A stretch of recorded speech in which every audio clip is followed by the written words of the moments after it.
She was dying in plain sight, and no one noticed.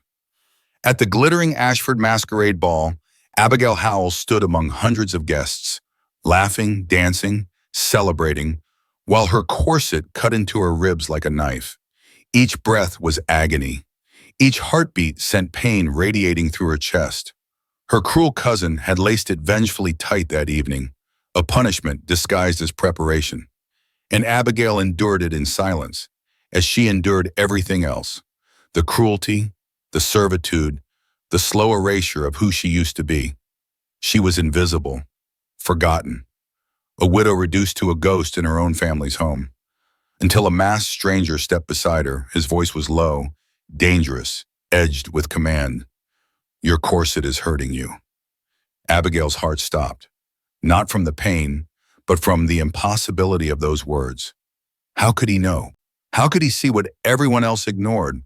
Before she could speak, before she could protest, before she could breathe, Duke Dylan Fowler, the notorious Iron Duke, the most powerful and feared man in England, took her arm with startling gentleness. "Come with me," he said. Not a request, a lifeline. He led her away from the crowd into a private parlor where firelight danced on silk walls. And there, with hands that were steady and sure, he did something that would shatter every rule of society. He unlaced her corset himself, string by string, layer by layer, until she could finally, desperately breathe. But that intimate rescue was only the beginning of a story neither of them saw coming. Why did the most powerful man in England cross a crowded ballroom to save a woman no one else saw? What does he know about her past that even she has tried to forget? And what will she discover when he offers her something impossible? A proposal that could destroy them both or save them forever? Because the Duke didn't choose her by accident. He didn't find her by chance. And the secrets he's kept about her, about himself, about the grieving child who needs them both, will unravel everything she thought she knew about love, loss, and the price of being seen. This is the story of a woman who learned to breathe again, and the man who refused to let her suffocate in silence. Please subscribe to this channel while we reveal the secret the Duke is hiding. Why did he seek Abigail out? And what happens when a marriage of convenience becomes something neither of them can control? Don't miss a single revelation. Abigail Howell was dying and no one noticed. The Ashford masquerade ball swirled around her in a brilliant chaos of silk and candlelight, champagne bubbles rising through crystal flutes, laughter echoing off gilded walls. The orchestra played from a balcony draped in roses. Couples danced beneath chandeliers that scattered rainbow light across the polished marble floor. It was beautiful. It was suffocating. Abigail stood at the edge of the ballroom, her hand pressed against a marble column, trying desperately to take a full breath. She couldn't. Her corset was laced so tight that her ribs bent inward with each attempt. Pain radiated through her chest like fire. Black spots danced at the edges of her vision. 3 more hours. She just had to survive 3 more hours. Abigail, she straightened automatically, schooling her expression into careful blankness as her cousin Vivian glided toward her, beautiful and predatory in emerald silk. "There you are," Vivian said, her smile sharp as glass. "I need you to fetch my shawl from the retiring room and bring me champagne. The good kind, not whatever swill they're serving the lower tables." "Yes, Vivian," Abigail said quietly. "And stand up straight for heaven's sake. You look like a hunched old woman." Vivian's eyes gleamed with malicious satisfaction. "Though I suppose that's fitting, isn't it? You certainly act like one." She swept away, leaving Abigail standing alone again. Abigail closed her eyes briefly. The corset dug into her ribs with vicious precision. Vivian had laced it herself that evening, pulling each string with deliberate cruelty. "We can't have you embarrassing the family," Vivian had said, yanking the laces tighter. "You're already a charity case. The least you can do is look presentable." Abigail had endured it in silence, as she endured everything else. It had been 3 years since Thomas died. 3 years since the man she married, kind, charming, utterly irresponsible Thomas, had gambled away everything they owned and then had the grace to die in a riding accident, leaving her with nothing but debts and shame. 3 years since Vivian had generously taken her in. "Family takes care of family," Vivian had announced publicly, basking in the praise for her charity. Privately, she had turned Abigail into an unpaid servant. Abigail cooked, cleaned, mended, organized, ran errands, endured insults, smiled politely when Vivian's friends asked, "Oh, is this your companion?" As if Abigail were a piece of furniture that came with the house. She had nowhere else to go. No money, no family except the Suttons, no options except obedience. And so she obeyed, even when it meant standing at a ball in a corset laced so tight she could barely breathe. Abigail pushed away from the column and moved toward the retiring room, each step measured and careful. The room tilted slightly. She steadied herself against a wall, waiting for the dizziness to pass. "Are you quite all right?" Abigail looked up, startled. A young woman stood nearby, blonde, pretty, with genuine concern in her eyes. Miss Penelope Ashford, daughter of their host. "I'm fine," Abigail said automatically.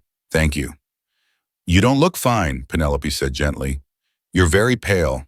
Should I fetch someone?" "No, please." Abigail forced a smile. "I'm just a bit warm. I'll be perfectly well in a moment." Penelope looked unconvinced but nodded. "If you're certain. But please do sit down if you need to." She moved away reluctantly and Abigail continued toward the retiring room. She retrieved Vivian's shawl, fetched the champagne, and returned to find her cousin laughing with a circle of admirers. "Finally," Vivian said, snatching both items without a thank you. "You took long enough." Abigail said nothing. "You may return to your position," Vivian added dismissively, "and do try not to faint. It would be terribly embarrassing." Abigail retreated to her column, her vision swimming. Just 3 more hours. She could survive 3 more hours. But 30 minutes later, Abigail knew she was in trouble. The pain had intensified to something beyond bearing. Each breath felt like knives slicing between her ribs. Her heart hammered irregularly. The black spots in her vision were spreading. She was going to faint. Not here, she thought desperately. Not in public. Not where it would humiliate Vivian and give her another reason to punish her. Abigail edged toward the terrace doors, hoping fresh air might help. She made it 5 steps before her knees buckled. Strong hands caught her. "Easy." The voice was deep, cultured, commanding. Abigail looked up, and her breath stopped for an entirely different reason. A masked man stood beside her, tall and broad-shouldered, dressed in perfectly tailored black that spoke of wealth and power. His mask covered the upper half of his face, but his jaw was sharp, his mouth firm, and his eyes storm gray. Piercing, assessing, and focused entirely on her. "I'm fine," Abigail said automatically, trying to pull away. His grip on her elbow tightened, not painfully, but firmly enough to keep her upright. "No," he said quietly, "you're not." His gaze dropped to her waist, then back to her face. "Your corset is hurting you." Abigail's breath caught, not from pain, but from shock. How could he possibly know? In a room full of people, how had he seen what no one else noticed? I don't know what you... Don't lie to me." His voice was gentle but unyielding. His thumb pressed lightly against the inside of her wrist, finding her racing pulse. "You're pale, trembling. Your breathing is shallow and rapid. You're minutes away from fainting." "I can manage." "No," he interrupted. "You can't, and you shouldn't have to." He glanced around the ballroom, his expression hardening as his gaze found Vivian, who was pointedly ignoring Abigail's distress. "Come with me," he said. "It wasn't a request. I can't just..." "You can." He placed a hand at the small of her back, warm, steady, reassuring. "And you will." Before Abigail could protest further, he guided her through the crowd. People parted automatically, their eyes widening in recognition. Whispers erupted in his wake. "Is that the Duke? Why is he with her? Who is she?" Abigail's heart hammered. "The Duke? Which Duke?" He led her down a quiet corridor, away from the music and chatter, and into a small parlor. Fire crackled in the hearth. The room was warm, private, safe. He closed the door behind them with a decisive click. Abigail's pulse spiked with fear, but when she looked at him, she saw only concern. "I'm not going to hurt you," he said quietly, as if reading her mind. "But that corset is going to cause serious damage if it's not loosened immediately." I can turn around. The command in his voice was absolute. Abigail hesitated, every instinct screaming that this was improper, dangerous, scandalous. But she also couldn't breathe, and something in his eyes told her she could trust him. Slowly, she turned her back to him. She heard him step closer, felt his presence like heat against her spine. I'm going to unlace it, he said, his voice low and steady. Just enough so you can breathe properly. Do I have your permission? Tears pricked Abigail's eyes. Permission. When was the last time anyone had asked her permission for anything? Yes, she whispered. His hands settled on her back, large, warm, competent.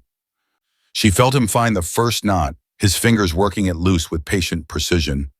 Then the next knot, and the next. With each released string, the crushing pressure eased. Abigail gasped as her lungs expanded fully for the first time in hours. The relief was so intense it made her dizzy. Tears streamed down her cheeks. Breathe, he murmured, slowly, don't rush it. She did as he said, taking long, careful breaths. He continued working, his movements methodical and careful. He didn't remove the corset, that would be too scandalous. But he gave her room to breathe, to exist without pain. Finally, he stepped back. Better? Abigail turned to face him, tears still streaming. Yes, thank you. I don't know how to thank you. He studied her for a long moment, then reached up and removed his mask. Abigail's breath caught. Duke Dillon Fowler, the Iron Duke of Thornfield. Even she, who rarely attended society events, knew of him. One of the wealthiest men in England, politically powerful, known for his ruthless business dealings and complete disinterest in social games. And he was looking at her as if she mattered. Your Grace, Abigail stammered, dropping into a curtsy. I didn't realize. Don't, he said gently. You're in no state for formalities. He gestured to a chair by the fire. Sit, please. Abigail sank into the chair gratefully, still struggling to process what had just happened. Dillon took the seat across from her, his gray eyes never leaving her face. You're Abigail Howell, he said. Not a question. Her eyes widened. How do you... I know everything about you, Mrs. Howell. The words hung in the air like smoke. I know you're the widow of Thomas Howell, who died 3 years ago, leaving substantial debts. I know you were taken in by your cousin Vivian Sutton, who treats you as unpaid labor rather than family. I know you were educated at Mrs. Pemberton's Academy for Young Ladies. I know you speak French and Italian, that you play the pianoforte beautifully, and that you once wanted to be a teacher. Abigail stared at him, speechless. I know, Dillon continued, his voice softening, that you deserve far better than what you've received. Why, her voice cracked, why would you know any of that? Dillon leaned forward, his expression serious. Because I have a proposition for you, Mrs. Howell, one that could change both our lives. Abigail's heart hammered as she stared at the Duke. A proposition, she repeated carefully. Dillon nodded. But first I need to explain something. 5 months ago, I became guardian to my late brother's daughter, Lady Catherine. She's 10 years old, brilliant, and absolutely devastated by the loss of her parents. Pain flickered across his face, raw and unguarded. My brother James and his wife, Eleanor, died in a carriage accident. Catherine was with them. She survived. They didn't. Abigail's chest tightened. I'm so sorry. The trauma, Dillon's jaw clenched. She witnessed everything. And she blames herself for surviving. He stood and moved to the fireplace, staring into the flames. I've hired the best governesses, the most qualified tutors, the most experienced caregivers. Catherine has systematically destroyed each one. She tests them, finds their weaknesses, and tears them apart. Not because she's cruel, because she's protecting herself from more loss. He turned back to Abigail.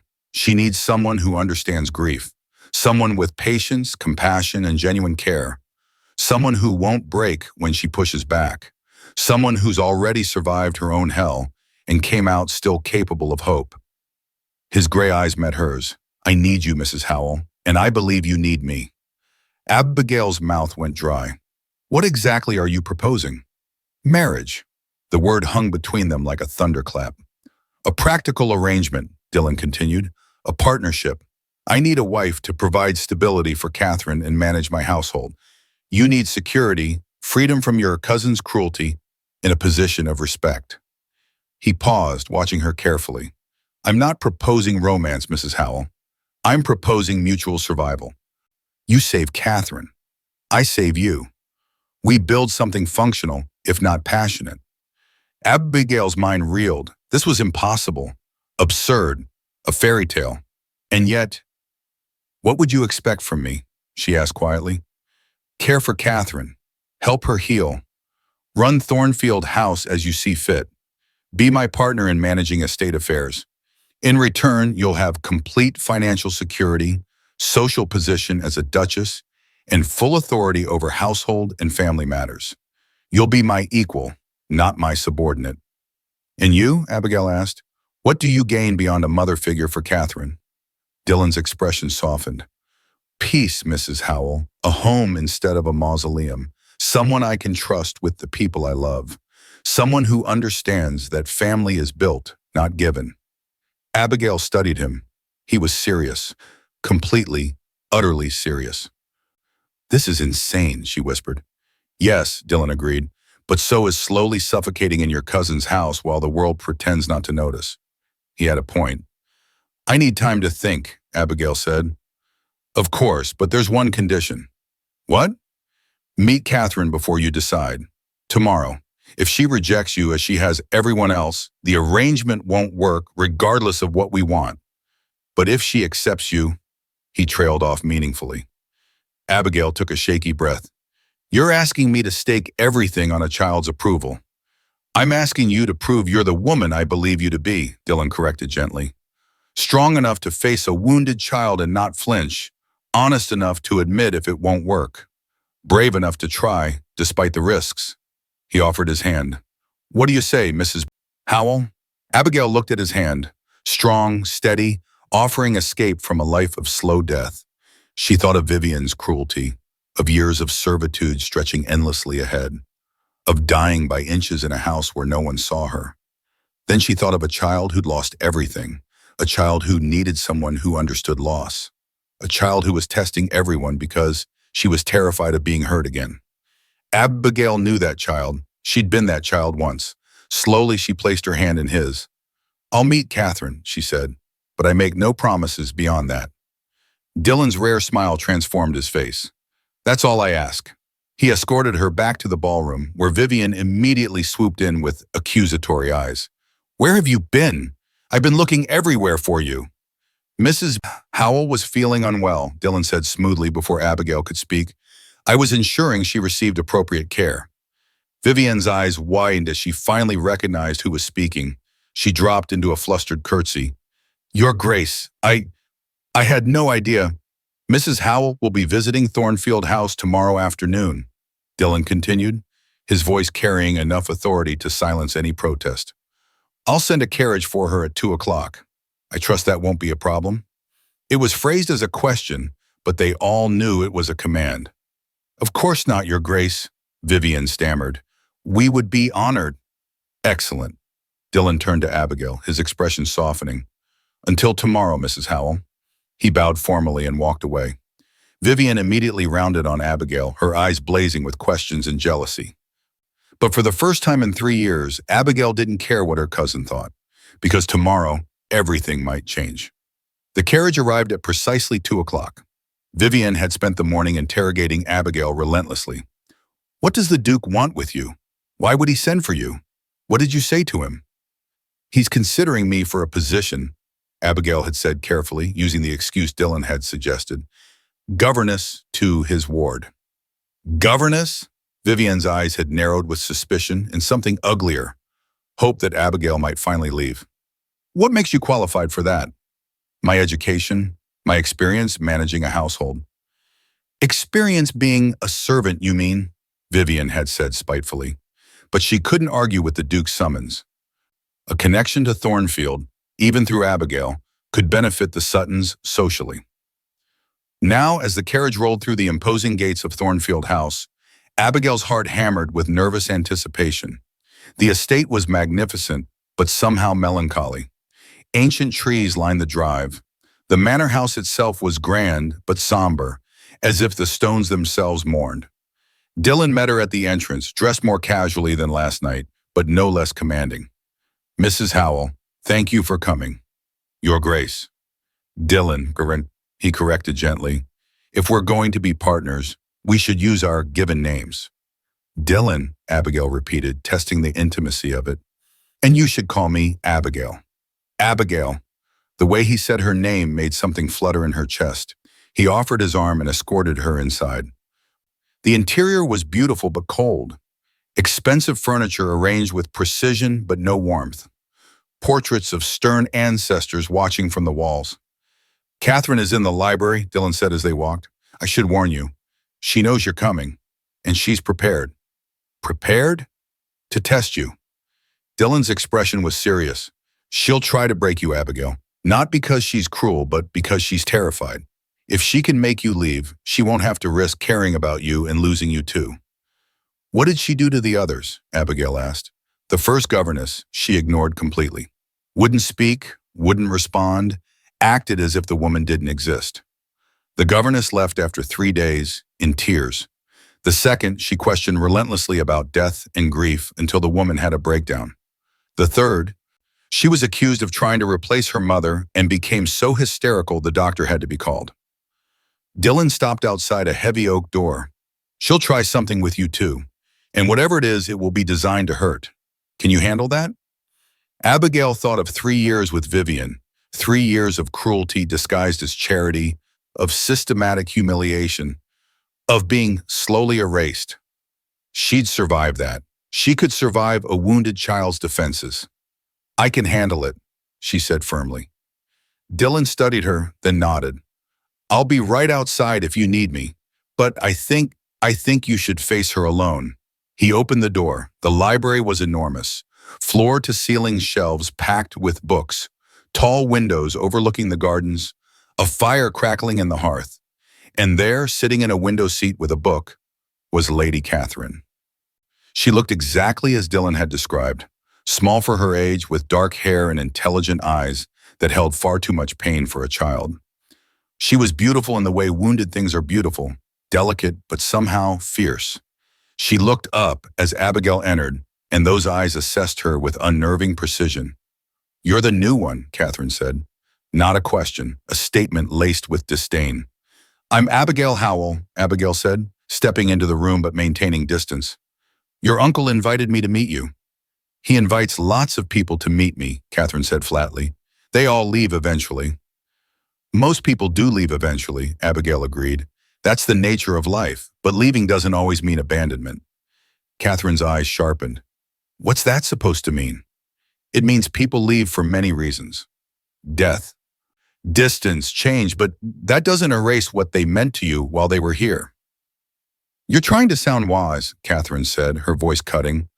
"All the others did that too, spouted platitudes about grief and healing, as if they knew anything about it." "You're right," Abigail said. "I don't know your grief, only you know that. But I do know grief. My husband died 3 years ago, and my mother died when I was 12. Something flickered in Catherine's eyes. Interest, perhaps, or recognition. "How did they die?" Catherine asked bluntly. "My mother became ill. It was slow, painful. I watched her fade for months. My husband died in a riding accident. It was sudden. One moment he was alive, and the next, he wasn't. Which was worse?" Abigail considered the question seriously. "Both were terrible, just in different ways. Watching my mother die gave me time to say goodbye, but made every day feel like torture. My husband's death gave me no time to prepare, no chance for his last words. There's no good way to lose someone you love." Catherine was silent for a long moment, her fingers tracing the edge of her book. Then she said, "My mother's last words to me were, 'Hold on.' She knew we were going to crash. She was trying to protect me, but I couldn't hold on tight enough. I fell, and she—" Her voice broke. "She stayed in the carriage." Tears streamed down her face. "I survived because she protected me, and she died because I wasn't strong enough to hold on." Abigail's heart shattered. She moved closer, slowly, giving Catherine time to reject her if she needed to. "May I sit with you?" she asked gently. Catherine nodded, tears still falling. Abigail sat beside her in the window seat. "Your mother's death was not your fault," she said firmly. "Accidents happen. People die, and survivors are left with questions that will never have answers. But your mother's last act was protecting you because she loved you. She would want you to live, Catherine, not just exist. Live." "How?" Catherine whispered. "How do I do that when everything hurts?" "You take it one day at a time," Abigail said. "Some days you just survive. Other days you find small moments of joy, a good book, a beautiful sunset, a kind word. And eventually, slowly, the good moments outnumber the bad." "But I miss her," Catherine sobbed. "You always will," Abigail said honestly. "Missing her means she mattered. That's not something to overcome. That's something to carry with honor." Catherine turned and buried her face in Abigail's shoulder, sobbing with the intensity of months of bottled grief. Abigail held her, rocking gently, letting her cry. And as she held this wounded child, she realized something profound. She wasn't just saving Catherine. Catherine was saving her too. When the storm of tears finally subsided, Catherine pulled back, wiping her eyes. "You're not like the others," she said quietly. "No," Abigail agreed, "I'm not. You didn't tell me everything would be fine." "Because I don't know if it will be," Abigail said honestly. "But I think it could be better, if you're willing to treat." Catherine studied her for a long moment. "Would you stay?" she asked, her voice small and vulnerable. "If I asked you to stay?" "Yes," Abigail said without hesitation. "Why, well, because you need someone, and I need someone to need me." Catherine's lips trembled. I think I'd like you to be my mother. Not to replace my real mother, but to be someone who loves me." Abigail's eyes filled with tears. "I would be honored, Catherine." "Do you promise you won't leave?" Catherine asked desperately. "Do you promise you won't die?" "I can't promise I won't die someday," Abigail said gently. "No one can promise that. But I promise I will never choose to leave you. I promise I will fight to stay with you as long as I possibly can. And I promise I will love you like you're my own daughter." Catherine threw her arms around Abigail's neck. "Then please stay," she whispered. "Please marry Uncle Dylan and stay with me forever." Abigail held her tight. "I will," she promised. "I will." Dylan was waiting in the hallway when Abigail emerged an hour later. His eyes searched her face anxiously. "Well?" "She chose me," Abigail said softly, "and I chose her." Dylan's shoulders sagged with relief, so profound it was almost painful to witness. "Thank God," he whispered. He stepped closer, his gray eyes intense. "Does that mean you accept? Will you marry me?" Abigail took a deep breath. This was insane. She barely knew this man. She was agreeing to marry a duke, become a duchess, and mother a traumatized child. But she'd also just spent an hour with a little girl who needed her desperately, and she'd felt, for the first time in 3 years, like she mattered. "Yes," Abigail said, "I accept." Dylan's rare, genuine smile transformed his face. "Thank you. You have no idea what this means." He took her hand, his grip warm and steady. "We'll marry within the week. I'll handle everything, the arrangements, the legalities dealing with your cousin. All you need to do is show up." "And Catherine?" "We'll be part of the ceremony," Dylan said. "She should be there when we make this official." Abigail nodded, her heart full of emotions she couldn't name. Fear, hope, determination, and something that felt strangely like coming home. They were married 5 days later. Vivian had been beside herself, torn between fury at losing her unpaid servant and desperate eagerness to claim social connection to a duke. "You should have told me he was courting you," she'd hissed. "He wasn't courting me," Abigail had said calmly. "He was hiring me, and then he decided marriage was more appropriate." "Hiring you? To do what?" "To be Catherine's mother." Vivian's face had twisted with something ugly. "You're nothing but a glorified governess who tricked a duke into marrying you." "Think what you like," Abigail had said. "It doesn't matter anymore." Because it didn't. She was free. The ceremony was held in the chapel at Thornfield House. Only a handful of people attended. Dr. Samuel Green, Dylan's old friend, Miss Fletcher, the housekeeper, Jonathan Rivers, the steward, and a few other trusted members of Dylan's inner circle. And Catherine, who stood beside Abigail holding a small bouquet of wildflowers, her face glowing with something that looked almost like happiness. Abigail wore a gown of ivory silk, simple but elegant, befitting a widow remarrying. Catherine had helped choose it, declaring it perfect because it's not trying too hard. Dylan stood at the altar in formal black, looking every inch the powerful duke he was. But when Abigail walked down the aisle, his expression softened into something almost tender. The ceremony was traditional. The vows were practical. I, Dylan Christopher Fowler, take you, Abigail Margaret Howell, to be my lawfully wedded wife, to have and to hold from this day forward, for better or for worse, for richer or for poorer, in sickness and in health, until death do us part. I, Abigail Margaret Howell, take you, Dylan Christopher Fowler, to be my lawfully wedded husband, to have and to hold from this day forward, for better or for worse, for richer or for poorer, in sickness and in health, until death do us part. But when Dylan slipped the ring onto her finger, a magnificent sapphire surrounded by diamonds, Abigail felt something shift inside her. This was real. She was a duchess now, and Catherine's mother, and Dylan's wife. The enormity of it should have terrified her. Instead, it felt like breathing freely for the first time in years. The wedding breakfast was small but joyful. Catherine chattered excitedly about the book she wanted to show Abigail, the garden she wanted to explore together, the lessons they could share. Dylan watched them with an expression Abigail couldn't quite interpret. Gratitude, certainly. Relief, definitely. But also something warmer. Something that made her pulse quicken. Afterward, Dylan showed Abigail to her chambers, a beautiful suite connected to his by a shared sitting room. We'll maintain separate bedrooms, he said, his tone careful, for both propriety and comfort. But I hope you'll feel at home here. Abigail looked around the room, the canopied bed with silk hangings, the fireplace already crackling with warmth, the writing desk by the window, the wardrobe filled with gowns Dylan had commissioned for her. It's beautiful, she whispered. Dylan stepped closer. Abigail, I want you to understand something. This marriage is a partnership. Yes, but that doesn't mean I expect nothing from you beyond caring for Catherine. You are my wife. You are the Duchess of Thornfield. You have power here. Use it.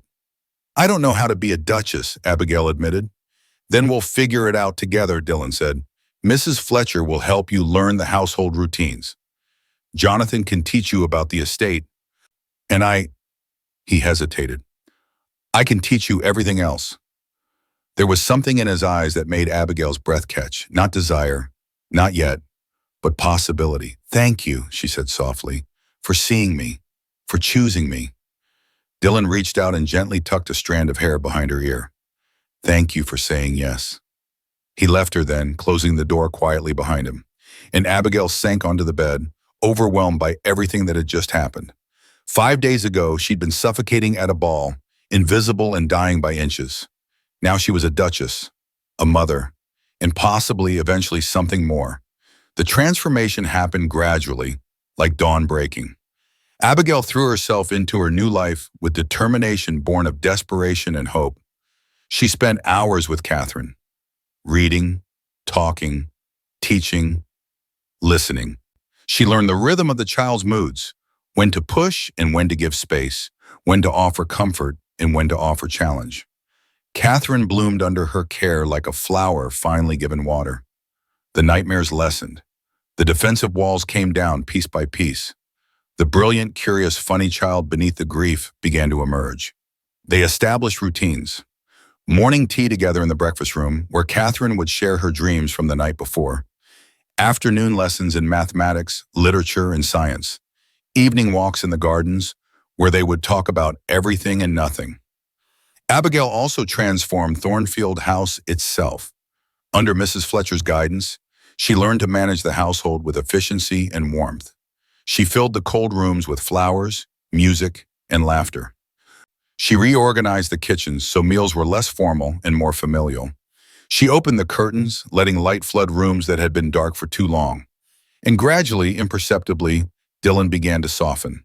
He started joining them for meals, drawn by Catherine's laughter and Abigail's gentle warmth. Then he began participating in evening readings, then walks in the garden, then chess games by the fire. The three of them developed their own language, their own rhythms, their own rituals. Dylan and Abigail became partners in ways neither had anticipated. They discussed Catherine's education over brandy in the library. They planned estate improvements together. They shared books and opinions and comfortable silences.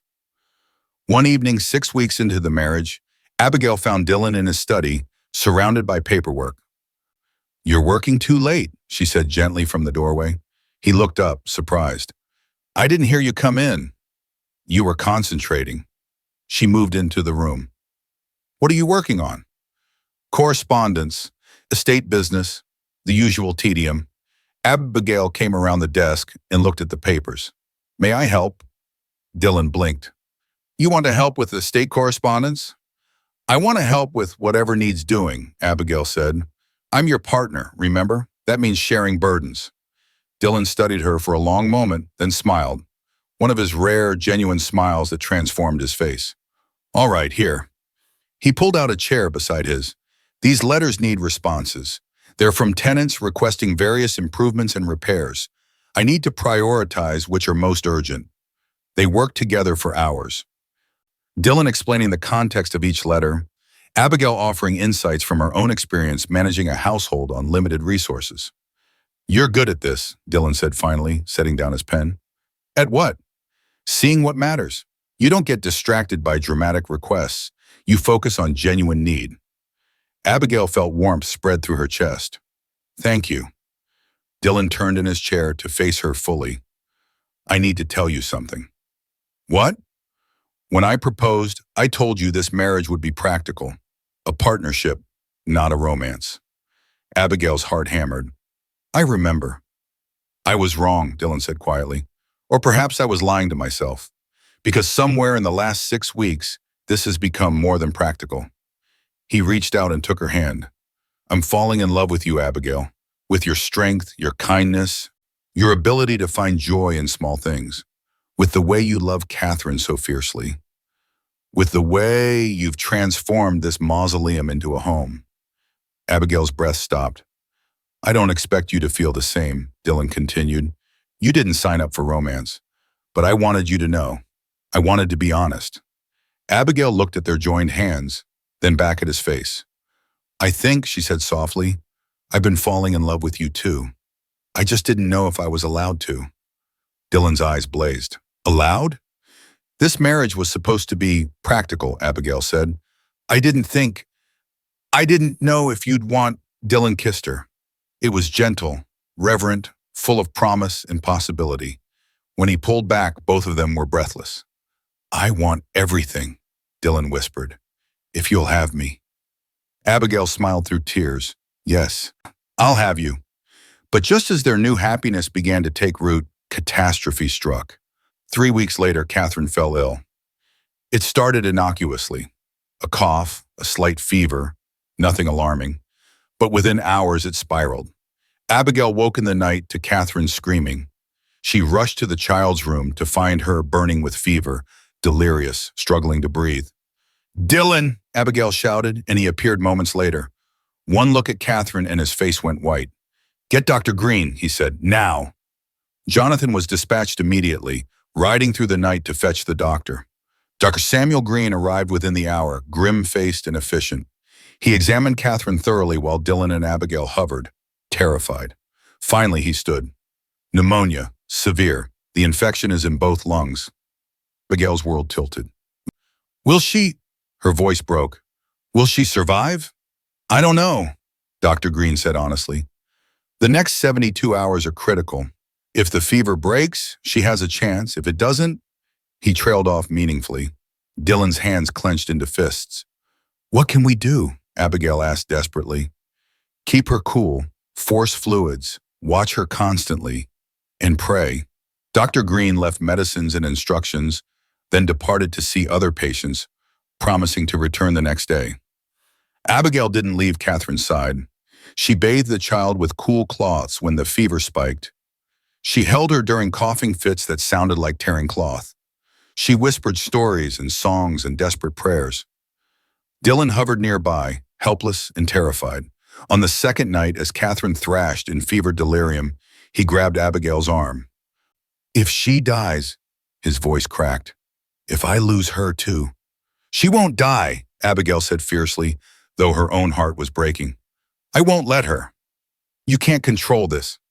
"Watch me," Abigail interrupted. "I didn't survive 3 years of hell just to lose her now. She's my daughter, Dylan, mine, and I will fight death itself if I have to."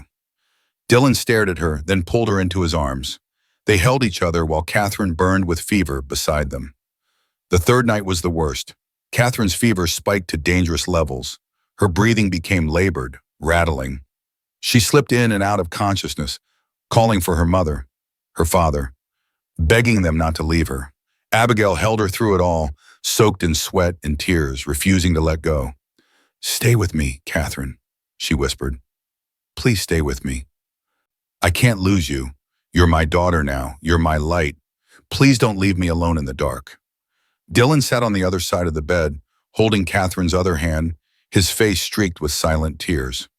"Fight, little one," he whispered. "Fight for us." Just before dawn, Catherine went still. Abigail's heart stopped. "No," she whispered. "No, no, no." Then Catherine took a deep, shuddering breath, and her eyes opened. "Mama," Abigail sobbed. "I'm here, sweetheart. I'm right here."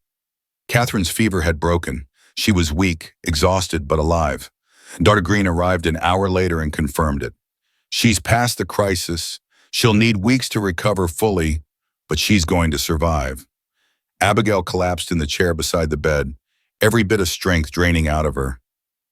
Dylan lifted her gently and carried her to the sofa in Catherine's room. "Sleep," he murmured. "I'll watch her." "You need sleep too," Abigail protested weakly. "Later," Dylan said. "Right now, I need to watch my family breathe."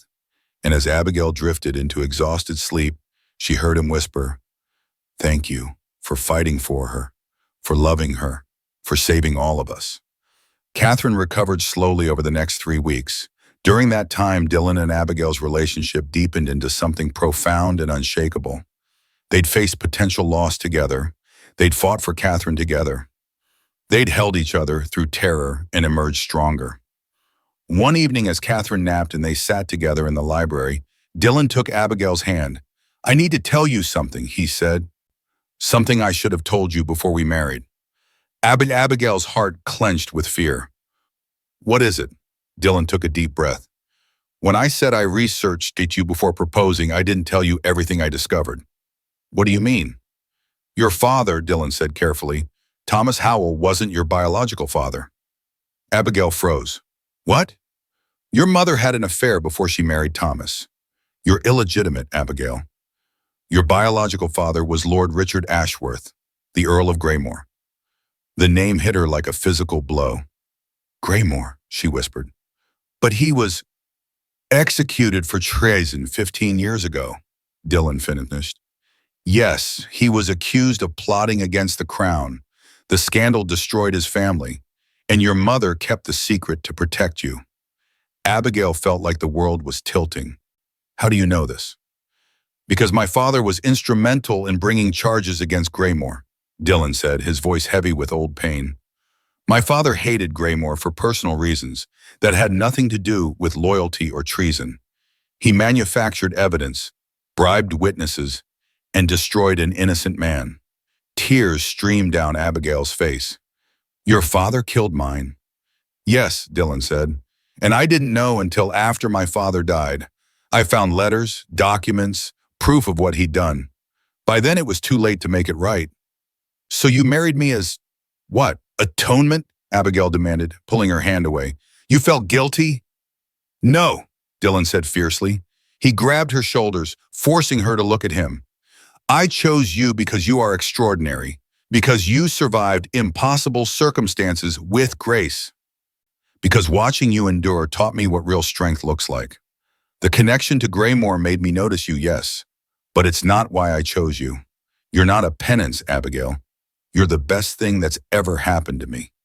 But if society finds out Then we face them together, Dylan interrupted. I have enough power and influence to weather scandal.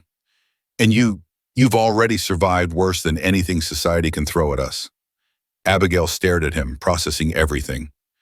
You should have told me before we married, she said finally. I know, Dylan admitted. I was afraid you'd refuse if you knew, and I couldn't bear to lose you before I even had you. Abigail took a shaky breath. Does Catherine know? No, I thought we should decide together whether to tell her. We tell her, Abigail said firmly, when she's older, when she can understand. Family shouldn't be built on secrets. Dylan nodded, relief washing over his face. Can you forgive me? He asked quietly. For not telling you sooner? Abigail looked at him. This man who'd saved her, married her, given her a family and a purpose. This man who had just confessed a devastating secret because he refused to lie to her. Yes, she said. I forgive you. But no more secrets, Dylan. Not between us. No more secrets, he promised. He pulled her into his arms, and she let herself be held. They would face whatever came next together. But fate wasn't finished testing them yet. 2 months later, on a crisp autumn morning, Vivian Sutton arrived at Thornfield House. Mrs. Fletcher announced her with obvious distaste. Mrs. Sutton, to see you, Your Grace. Abigail's stomach dropped. She hadn't seen Vivian since the wedding. Show her to the drawing room, Abigail said, and stay nearby. Vivian swept in moments later, beautiful and poisonous as ever. Well, she said, looking around the elegant room with obvious envy. You've certainly landed on your feet, haven't you, cousin? What do you want, Vivian? Abigail asked coldly. Vivian smiled like a cat with cream.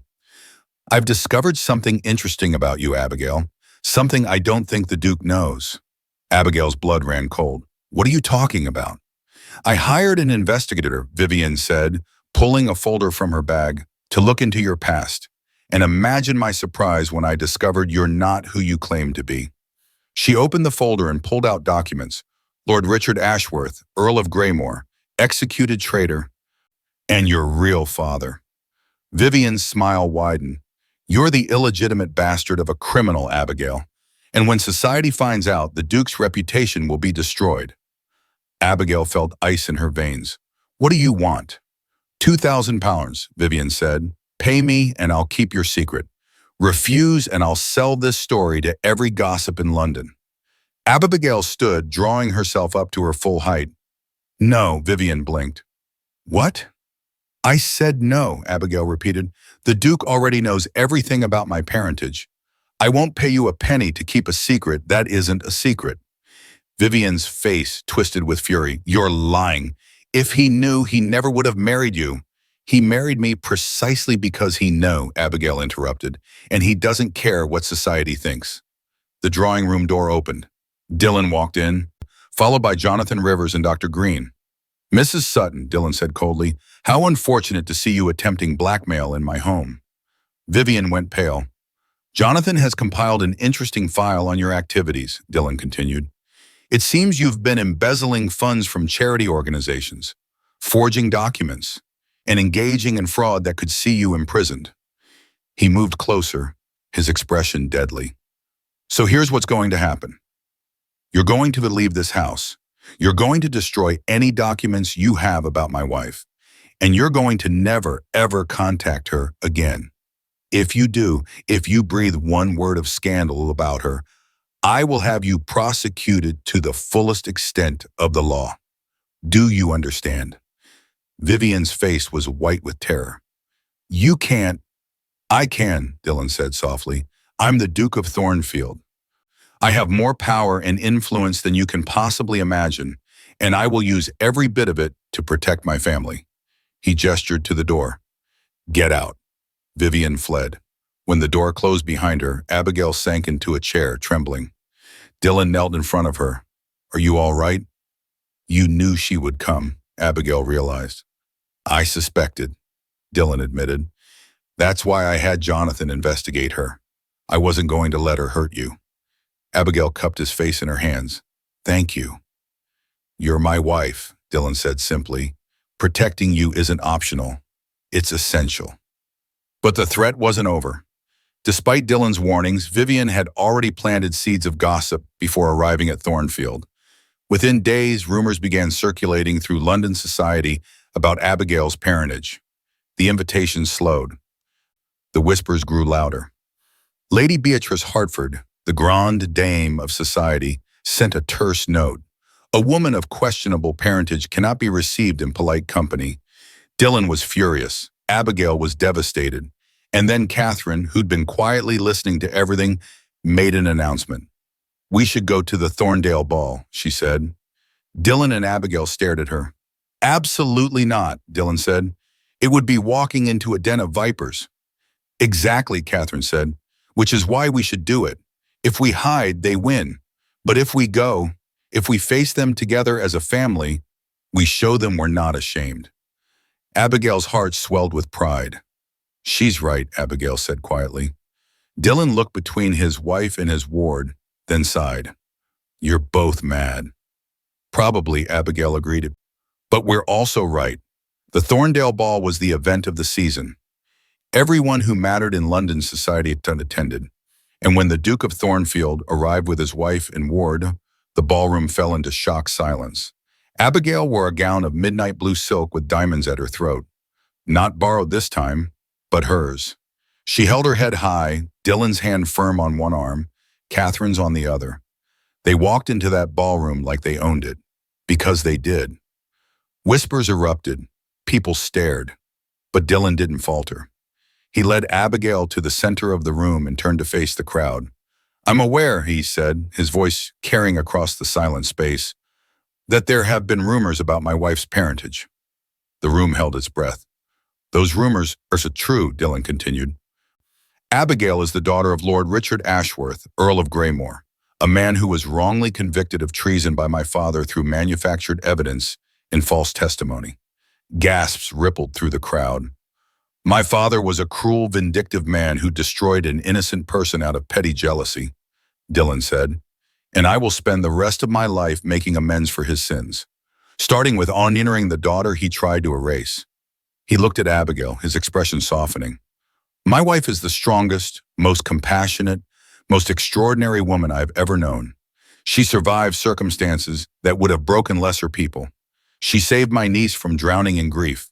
She transformed my house into a home, and I am honored to call her my Duchess." He turned back to the crowd. "If any of you have a problem with that, you know where the door is." Silence. Then from the back of the room, someone began to clap. Dr. Samuel Green, then Jonathan Rivers joined him, then Lord Edmund Ashford, their host, then more people, and more, until the entire ballroom was applauding. Not everyone, of course. Lady Beatrice Hartford stalked out in a fury. A few others followed, but most stayed. And when Dylan led Abigail onto the dance floor, society had made its choice. They'd chosen love over scandal, integrity over reputation, family over appearance. Later that night, as they returned home to Thornfield, Catherine fell asleep in the carriage, her head on Abigail's lap. Dylan watched them both, his expression tender. "You know," he said quietly, "I told you once that I chose you to save Catherine." "I remember," Abigail said. "I lied," Dylan admitted. "Or rather, I didn't tell you the whole truth." "What do you mean?" "The night I saw you at the masquerade wasn't the first time I saw you," Dylan said. "I'd been watching you for months. I saw you at the market, at church, walking through the park. I saw you endure cruelty and humiliation with grace. I saw you refuse to break." Abigail's breath caught. "You moved me," Dylan continued. "Not your circumstances, not your connection to Greymore. You, your strength, your resilience, or your ability to find hope in hopeless places. I fell in love with you before I ever spoke to you, and every day since, I've fallen out deeper." Tears streamed down Abigail's face. "I was suffocating," she whispered, "and you taught me how to breathe again." "You taught me how to live again," Dylan corrected. "You and Catherine. You're my family, my home, my everything." He leaned across the carriage and kissed her gently, and as they rode through the night toward Thornfield, toward home, Abigail realized something profound. She hadn't been rescued. She'd been seen, and being seen, truly seen, had given her the courage to save herself. 1 year later, the gardens at Thornfield House bloomed with spring flowers. Catherine, now 12, sat reading under a tree while Dylan showed her chess moves on a portable board. Abigail watched from the terrace, one hand resting on her swollen belly. Mrs. Fletcher appeared beside her with tea. "How are you feeling, Your Grace?" "Perfectly content," Abigail said, smiling. She watched her husband and daughter laugh together, watched the sunlight paint everything gold, and felt her heart overflow. A year ago, she'd been suffocating at a masquerade ball, invisible and dying. Now she was a duchess, a mother, a wife, and soon to be a mother again. She'd found her family. She'd found her home. She'd found herself. Dylan looked up, caught her eye, and smiled. That rare, genuine smile that still made her heart flutter. And Abigail smiled back, breathing freely, living fully, and finally, completely at peace. Thank you for your support. Subscribe for more epic love stories. Would you have accepted the Duke's proposal? What would you have done in Abigail's place? Comment below and share your thoughts.